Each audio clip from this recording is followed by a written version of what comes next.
Telangana assembly సమావేశాలు ఈ నెల 23 నుంచి ప్రారంభం కానున్నాయి. అయితే 5 రోజుల పాటే జరగబోతున్నాయి.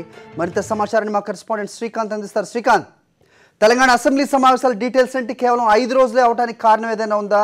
మరోవైపు ప్రతిపక్ష కాంగ్రెస్ వ్యూహం ఏమై ఉండబోతోంది? ఏంటి అప్డేట్స్? హరి, ఈ నెల 23 నుంచి 5 రోజుల పని దినాల పాటు తెలంగాణ అసెంబ్లీని నిర్వహించాలని ముఖ్యమంత్రి కేసీఆర్ ప్రాథమికంగా నిర్ణయించుకున్నట్లు మనకు సమాచారం ఉంది. చైనా నుంచి తిరిగి వచ్చిన తర్వాత నిన్న ఫామ్ హౌస్ కి వెళ్ళినటువంటి సీఎం కేసీఆర్ సీనియర్ మంత్రులను ఫామ్ హౌస్ కి పిలిపించుకున్నారు. నిన్న దాదాపు 6 మంత్రులు కేటీఆర్, హరీష్, జగదీశ్వర్ రెడ్డి అలాగే మరికొంతమంది మంత్రులు నిన్న ఫామ్ హౌస్ లో సీఎం కేసీఆర్ తో నిన్న రాత్రి భేటీ అయ్యారు. అసెంబ్లీలో రాగలటువంటి సమస్యలు, ఎందుకంటే ఇప్పటికే రైతుల సమస్య తీవ్రంగా ఉంది. తెలంగాణలో రైతులు ఆత్మహత్య చేసుకోవడం, వారికి పరిహారం పెంపు మీద తీవ్రంగా చర్చ జరుగుతున్నటువంటి సమయంలో ప్రతిపక్షాలు ప్రధానంగా అదే విషయాన్ని అస్త్రంగా చేసుకుని అధికార పక్షాన్ని ఇరుకుని పెట్టే అవకాశం ఉంది. కాబట్టి రేపు మధ్యాహ్నం 2 గంటలకు కేసీఆర్ కేబినెట్ సమావేశాన్ని ఏర్పాటు చేశారు. కేబినెట్ సమావేశంలో రైతుల పరిహారం పెంపు విషయాన్ని ప్రధానంగా చర్చ జరగబోతుంది.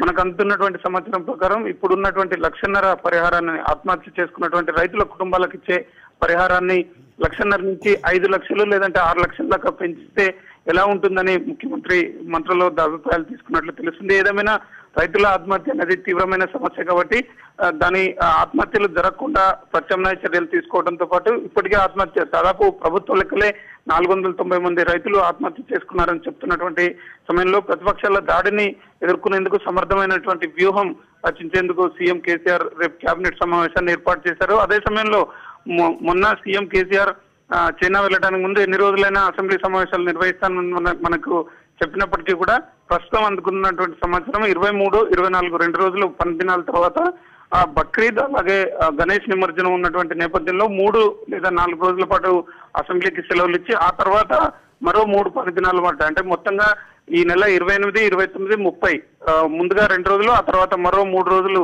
కేవలం 5 రోజుల్లో మొత్తం అసెంబ్లీ వర్షాకాల సమావేశాలను ముగించే యోచనలో తెలంగాణ ప్రభుత్వం ఉన్నట్లు తెలుస్తుంది. హరి. ఓకే శ్రీకాంత్.